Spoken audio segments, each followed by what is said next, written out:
Bonsoir amis de l'horreur et bienvenue dans ce traditionnel flop des films d'horreur sortis durant cette année. 2020 n'a pas été une année facile, vous le savez tous, on en connaît les raisons.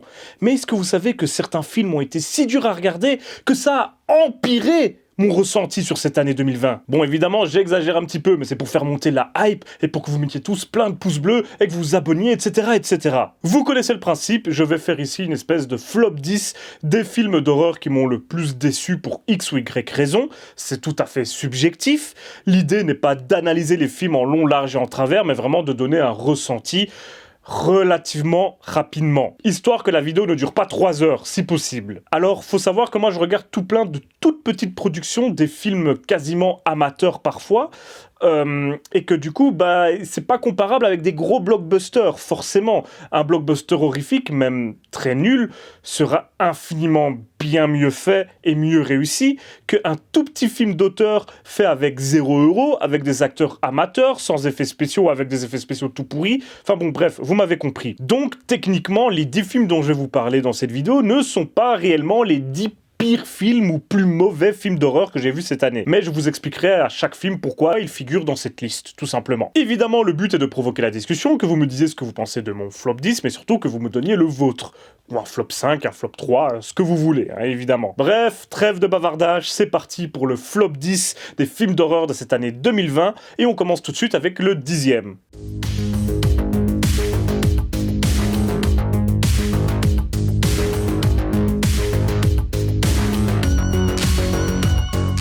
The Invisible Man de Leigh Whannell, produit par Blumhouse, entre autres. Bon, avec ce film, je vais probablement m'attirer les foudres de bon nombre d'entre vous, vu à quel point vous avez été nombreux à l'apprécier.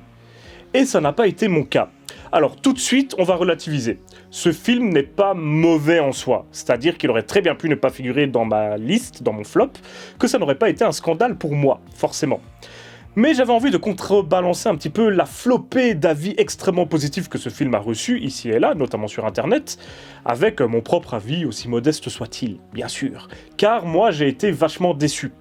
Pour plein de raisons, dont la plupart très subjectives, forcément. Tout d'abord, il y a cette modernisation de tout un tas de mythes et de légendes horrifiques qui m'agacent un petit peu. Donc on prend le mythe de l'homme invisible et on le modernise au possible, on le rend très sérieux et réaliste, et c'est pas forcément ce que moi je recherche quand je veux voir un film sur l'homme invisible. Alors, c'est une nouvelle vision des choses, en soi pourquoi pas, mais c'est un petit peu une des choses que je reprochais au Chucky de 2019 également. Est-ce que c'est vraiment encore Chucky si on change tout et qu'on le modernise pour en faire quelque chose de complètement différent ? C'est un petit peu ce que moi je reprochais à cet homme invisible. L'une de ses principales cartouches était de présenter une nouvelle version de l'homme invisible qui, moi, ne m'a pas touché. Ça manquait de magie, si vous voyez ce que je veux dire. Ce que je lui reproche avant tout, c'est de reposer sur pas grand-chose, voire sur du néant, à mon sens. C'est-à-dire sur un antagoniste auquel je ne crois absolument pas. Pour moi, ce personnage est complètement cliché, complètement exagéré, et je n'y ai pas cru une seule seconde. Or, c'est vraiment sur ce personnage que repose tout le principe du film. Ce personnage extrêmement riche, extrêmement intelligent aussi, enfin en tout cas, c'est ce qu'on déduit, puisqu'il a quand même provoqué des avancées technologiques gigantesques, notamment qui lui permettent de devenir invisible, mais qui ont aussi fait sa fortune, prêt à tout perdre, ou en tout cas à changer complètement sa vie, juste pour se venger d'une meuf qu'il a rejetée, mais également de tuer des gens, par exemple. Enfin, le gars, c'est quand même un sociopathe à un niveau extrêmement élevé, et il n'y a pas grand-chose qui appuie ce fait-là. Enfin, c'est très gratuit, tout ça. C'est très gratuit, et ça ne sert qu'à nous proposer cette intrigue, finalement. Alors, oui, je sais que le film utilise ça aussi beaucoup pour parler des violences faites aux femmes, et de la possessivité de certains hommes, qui considèrent les femmes comme des trophées, et que lorsqu'une femme les rejette, ils ne le supportent pas. Mais à travers ce film, je n'y crois absolument pas, et lorsqu'on regarde le film au premier degré, ça ne fonctionne pas pour moi. Ce que je dirais pour contrebalancer un petit peu mon avis, c'est que la photographie, je l'ai trouvée plutôt réussie, assez soignée. Et bien sûr, je tire mon chapeau à Elisabeth Moss qui nous livre un jeu d'une qualité toujours remarquable, voilà. Enfin, soit voilà, moi, ce film, je suis passé complètement à côté, peut-être la faute à moi, je n'en sais rien, mais c'était important pour moi de le mettre dans mon flop, histoire de contrebalancer un petit peu tout ce que j'ai pu lire dessus. Bref, j'arrête là avec ce film, qui est de très loin le meilleur de cette liste, et vous le verrez.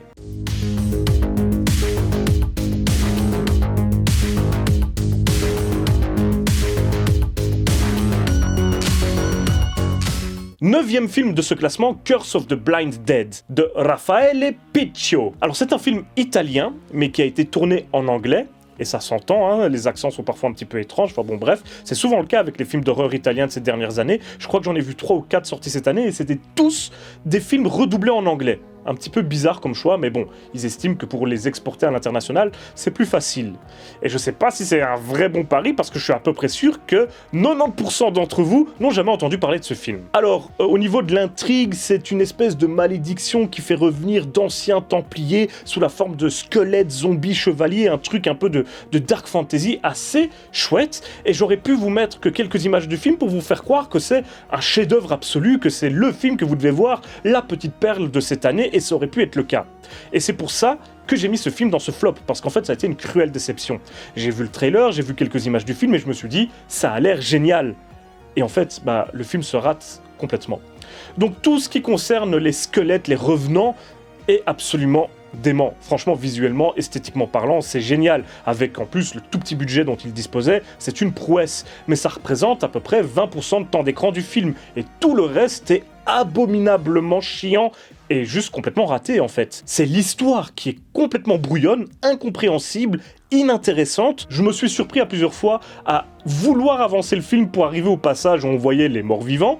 Mais bon, c'est pas intéressant de faire ça. J'ai tenu bon pour ce film-là en tout cas. Et le film m'a pas vraiment récompensé pour ma patience. Ça se passe à une époque post-apocalyptique, plus ou moins. En tout cas, c'est ce que le film essaie de nous présenter, mais on n'en verra jamais rien. Donc, en fait, on ne ressent pas du tout le fait que ça se passe dans un futur, et surtout dans un futur où ça a été la fin du monde et tout ce que vous voulez. Les discussions entre les personnages sont d'un ennui, et surtout, n'avancent pas du tout. On ne comprend pas où veut aller l'intrigue. Et alors, donc il y a le fait que les morts-vivants reviennent, où là, tout d'un coup, il y a un petit peu d'action, ça devient plus intéressant, mais on n'en fait pas grand-chose de ces morts-vivants. Ils vont tuer 2-3 personnages, puis voilà, c'est un petit peu tout, ils n'accomplissent pas grand-chose. Et en fait, cela pourrait très bien résumer le film.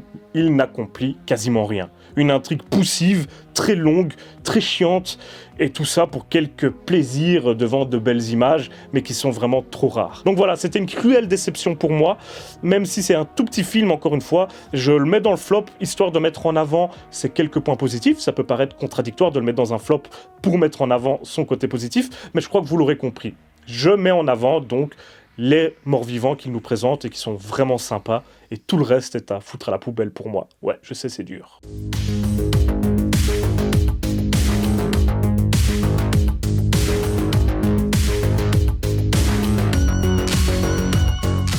Huitième position, Freaky de Christopher Landon. Alors Christopher Landon, c'est notamment le gars qui nous a donné Happy Birthday et Happy Birthday to You, donc les deux Happy Birthday, et qui revient avec Freaky. En soi, Freaky n'est pas complètement à jeter. C'est juste que déjà, c'est le genre de film qui ne me plaît absolument pas, et vous allez comprendre pourquoi. Donc Freaky, c'est un film dans lequel un tueur de slasher relativement lambda et la final girl du film se retrouvent chacun dans le corps de l'autre. C'est-à-dire qu'ils échangent leurs âmes en quelque sorte, et qu'ils se retrouvent chacun piégés dans le corps de l'autre. Je vous explique pas pourquoi, enfin ça fait partie du film, je vous encourage à aller le voir si vous souhaitez en savoir davantage. C'est une comédie horrifique qui n'est pas, sans vous rappeler, une autre comédie où une jeune fille et sa mère se retrouvaient dans la même situation. D'ailleurs, le film s'appelait Freak quelque chose de mémoire, donc même dans le titre des films, il y a un petit peu de copie. Et là où j'ai été très déçu, c'est que Christopher Landon devient un peu un adepte du transposage, si j'ose dire, de concepts qui existent déjà dans des comédies grand public, dans des comédies horrifiques, parce que c'est un petit peu ce qu'il faisait déjà dans Happy Birthday, en prenant le concept d'un jour sans fin et en le tournant à la sauce slasher. Alors bien sûr, c'est un petit peu simpliste de présenter les choses comme ça, les films sont un petit peu plus poussé, mais c'est quand même pas anodin si le réalisateur nous propose encore un film de ce type. En termes de comédie pure, il y a quelques moments qui m'ont arraché un sourire, mais globalement j'ai trouvé ça assez con. C'est vraiment une comédie pour adolescents, selon moi. Alors, il y en a qui ça plaît, et à ce moment-là, pas de problème, voilà. Mais moi, les concepts éculés au possible, avec toujours les mêmes références, parce que oui, le film est bourré de références, un peu comme Happy Birthday, mais à force, c'est vraiment toujours les mêmes. On essaye toujours d'instaurer cette pseudo-atmosphère à la Scream, sauf qu'on n'en est pas du tout là, on est sur quelque chose de beaucoup moins réussi, à mon sens. Et ça m'agace un petit peu de voir ce mec tourner en rond alors que clairement il a de bonnes idées. Parce que, encore une fois, le film n'est pas raté, le film n'est pas nul. C'est juste que le concept pour moi n'est pas très intéressant. C'est encore une fois juste un film concept, un high concept auquel on s'est dit voilà, ça existe, on va le transformer en film d'horreur. Et vous verrez que ces dernières années, il y a beaucoup de films produit par des studios plus ou moins gros, qui se résume à cette formule. Voilà. On a une formule qui fonctionne et on va continuer à l'appliquer pour vendre des films. Et moi, c'est pas le cinéma d'horreur que j'ai envie de défendre. Et en plus, cette comédie m'a pas fait rire plus que ça. Donc voilà, pour moi, c'était un semi-échec et je le mets dans mes déceptions de l'année.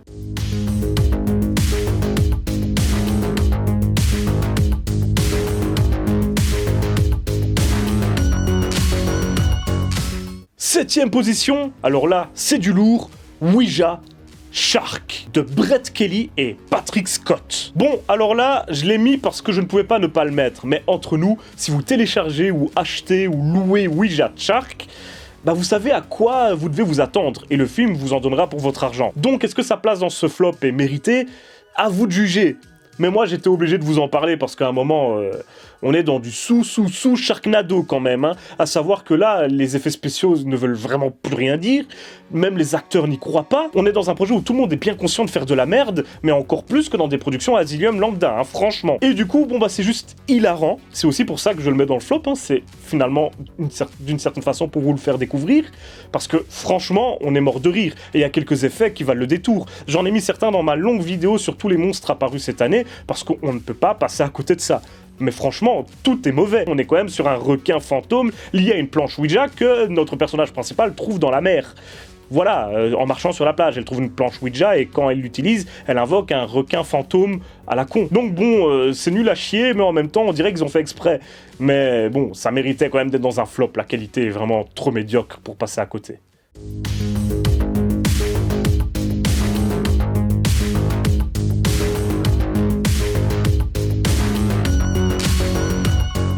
Sixième position, Nightmare Island ou Fantasy Island de Jeff Widlow. Nouvelle production Blumhouse, et là vous devez constater qu'avec les années, je commence à avoir un petit problème avec Blumhouse. Leur production m'attire de moins en moins, vraiment. Dès le début de la promotion, ça sentait le pâté un petit peu. C'est vraiment le blockbuster horrifique destiné à attirer les adolescents, ou les plus jeunes en tout cas, qui ne propose pas grand-chose d'osé, hein, c'est vraiment juste du réchauffé à tous les niveaux. On est vraiment sur quelque chose de fantastique, mais on joue la carte du film d'horreur, on se présente comme un film d'horreur, et les véritables images horrifiques qu'on verra dans le film sont au nombre de 2, 3 ou 4.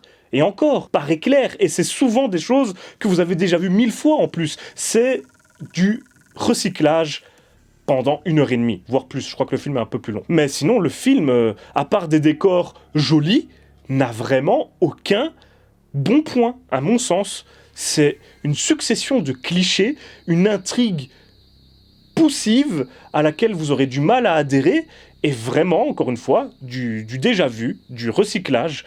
On pique à droite à gauche et on essaye de faire un film cohérent avec tout ça, et forcément, ça ne fonctionne pas. Enfin bon, Nightmare Island, on peut croire que j'ai pas beaucoup d'arguments, mais c'est parce que c'est vraiment dur finalement. Moi j'ai juste envie de dire, c'est nul. Le film est nul. Et on sent qu'il y a de l'argent derrière, via la photographie, via les décors, encore une fois, via les effets spéciaux. Mais il n'y a rien qui vous donnera envie vraiment d'en parler en bien, selon moi. Donc pour moi, c'est vraiment le blockbuster horrifique de ces dernières années par excellence. On ne cherche pas à proposer quelque chose de nouveau, on cherche juste à réutiliser quelques codes, quelques ficelles qui ont fonctionné par le passé, et on espère que le public va adhérer. Bah, j'espère que le public n'a pas trop adhéré. En tout cas, moi, j'ai pas du tout adhéré.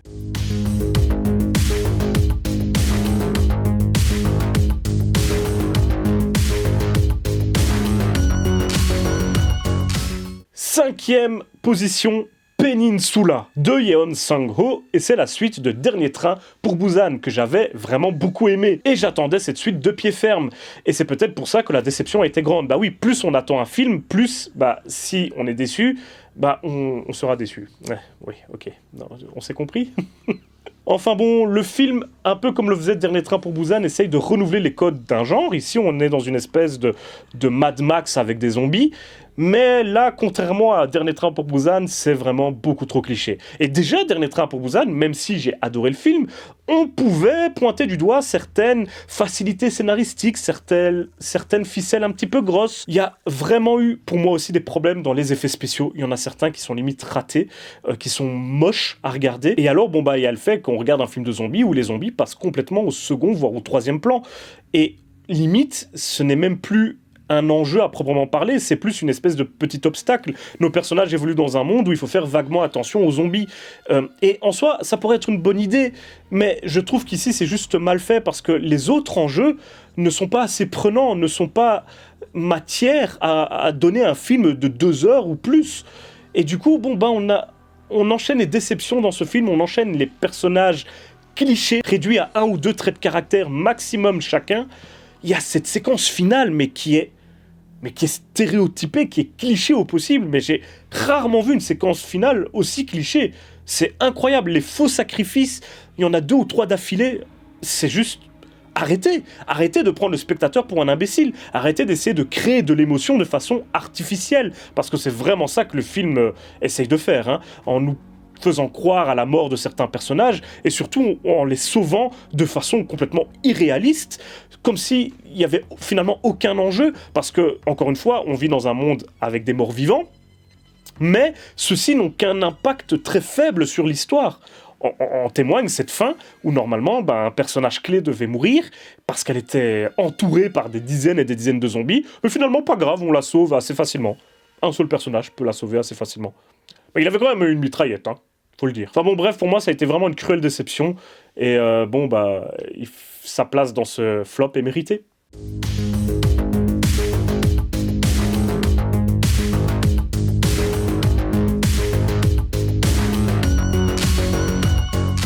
Quatrième position, Blade de Iron Cross de John Lechago, le spin-off de la saga Puppet Master que j'aime beaucoup. Même si j'adore les licences Puppet Master, c'est une franchise vraiment que j'aime beaucoup, encore une fois, hein, je l'ai dit plusieurs fois maintenant, il faut avouer qu'il y a pas mal d'épisodes qui sont vraiment très faibles qualitativement parlant.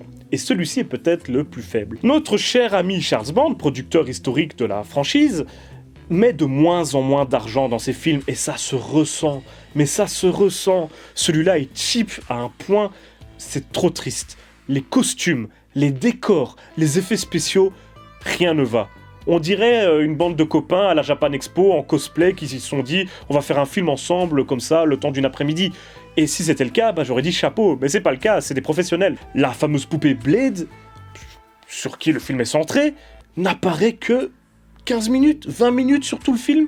Et j'exagère peut-être un peu, mais vraiment un tout petit peu. Et on est toujours sur nos éternels nazis qui sont cheap au possible. Le jeu d'acteur, n'en parlons pas. C'est devenu la norme dans les productions Full Moon Features. De toute façon, d'avoir un jeu d'acteur vraiment au ras des pâquerettes. Et surtout, quand on fait la comparaison avec le Puppet Master de Littlest Rage qui était sorti l'année dernière, ou il y a 2 ans, la différence de qualité est vraiment gigantesque, tout simplement parce que The Littlest Rage, c'était pas une production 100% Full Moon Features. Et celle-ci, oui. On voit la différence de moyens qui a été mis dans le film, et à un moment, il faut que Charles Band arrête d'utiliser les grands noms de son catalogue pour faire des productions vraiment sans intérêt, juste histoire de nous faire acheter, comme moi je l'ai fait, parce que je suis un pigeon, mais ne le faites pas, parce que franchement, Blade de Iron Cross, et ça me fend le cœur de le dire, c'est un échec complet, ça n'a aucun intérêt, et même l'histoire en elle-même, j'en ai quasiment plus aucun souvenir, et j'ai vu le film 2 fois, donc... à un moment, soit c'est moi qui ai des problèmes d'attention, et c'est possible, soit c'est qu'il y a vraiment un problème au niveau du scénario. Et c'est plus que possible. Il y a très très peu d'intérêt, même les meurtres qui sont dans le film, ils sont cheap, mais cheap, c'est vraiment... En fait, c'est juste ça, c'est trop cheap. Et j'ai rien contre ça, mais on sent que, au-delà du manque de budget, il y avait un manque d'envie, de volonté, il y a eu un manque d'application au projet. C'est vraiment juste, encore une fois, allez, on appose le saut Puppet Master sur le film, et... on espère que les gens apprécieront. Mais bon, voilà, Blade de Iron Cross, pour moi, c'est un échec et c'est une grosse déception.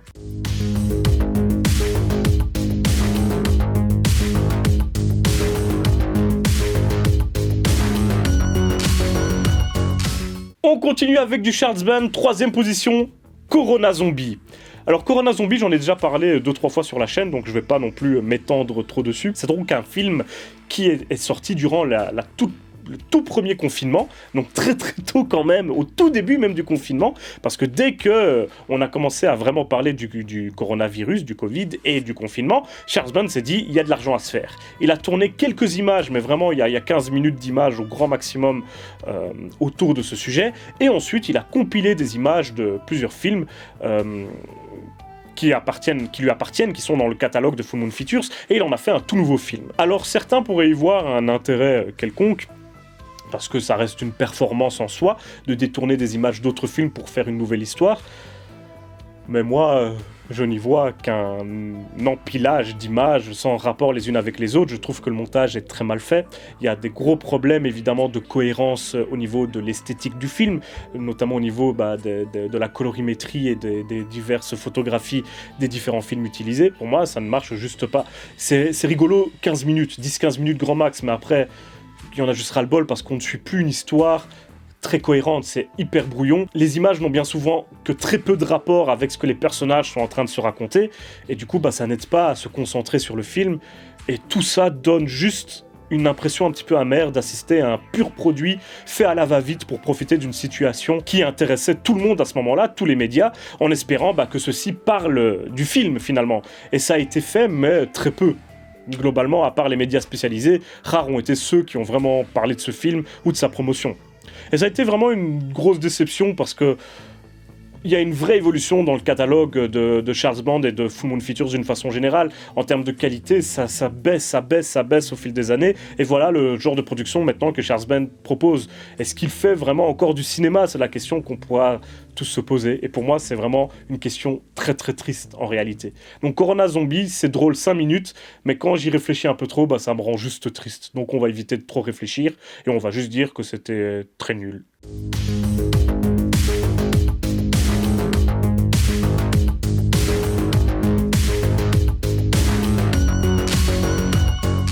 Deuxième position, vous l'attendiez, The Grudge de Nicolas Pecce, le remake reboot de The Grudge, le 4e film américain sur cette franchise usée jusqu'à la moelle. Quelle déception, mais quelle déception. Je savais que ce ne serait pas glorieux, tout l'indiquait. Déjà, le projet en lui-même, c'était ok, pourquoi ? Mais bon, pourquoi pas. Le trailer, qui était vraiment un trailer complètement insipide, qu'on aurait pu utiliser pour une dizaine d'autres films du même genre sortis ces 3-4 dernières années. Tout était poussif déjà avant même d'avoir vu le film, mais j'ai quand même été le voir au cinéma au tout début de l'année dernière. Je crois que ça a été ma première critique de l'année passée, et quelle cruelle déception. Même en y allant à reculons, j'ai réussi à être vraiment déçu. Le film est vraiment le cliché par excellence du blockbuster horrifique. Tout ce que je déteste dans les Conjuringverse par exemple, et Annabelle et autres conneries, se retrouve ici en pire. Tout ce qui faisait la force de The Grudge est retiré, ou en tout cas, on tente de l'imiter de façon un petit peu pitoyable, et on se retrouve avec un film, un produit sans âme, sans aucune âme. Et quelle tristesse que de toutes les suites, remakes, etc. de sagas horrifiques connues qu'on attendait cette année, ce soit lui l'un des rares à être arrivé jusqu'à nos salles de cinéma, puisque sorti avant l'avènement du Covid. Quelle tristesse! Et vraiment, j'en ai fait une critique, donc je vais pas revenir dessus, encore une fois, en long, large et en travers, allez voir la critique si ça vous intéresse, mais vraiment, c'est nul, c'est un ratage, mais complet du début à la fin. J'étais atterré au cinéma. Et on avait, pendant la séance, une petite animation juste avant, où du personnel du cinéma, Kinépolis à Bruxelles, s'était déguisé en Sadako et Kayako pour venir faire peur aux gens dans la salle. C'était 1000 fois mieux que le film, quoi. Mais vraiment, ils auraient dû faire ça pendant 1h30. J'aurais mieux profité de mon temps. Enfin bref, moi, ça aussi, ça me rend une nouvelle fois assez triste, et je sais que ça a rendu Takashi Shimizu très triste également, et qu'il a détesté ce film. Eh bien, je suis avec toi, bro.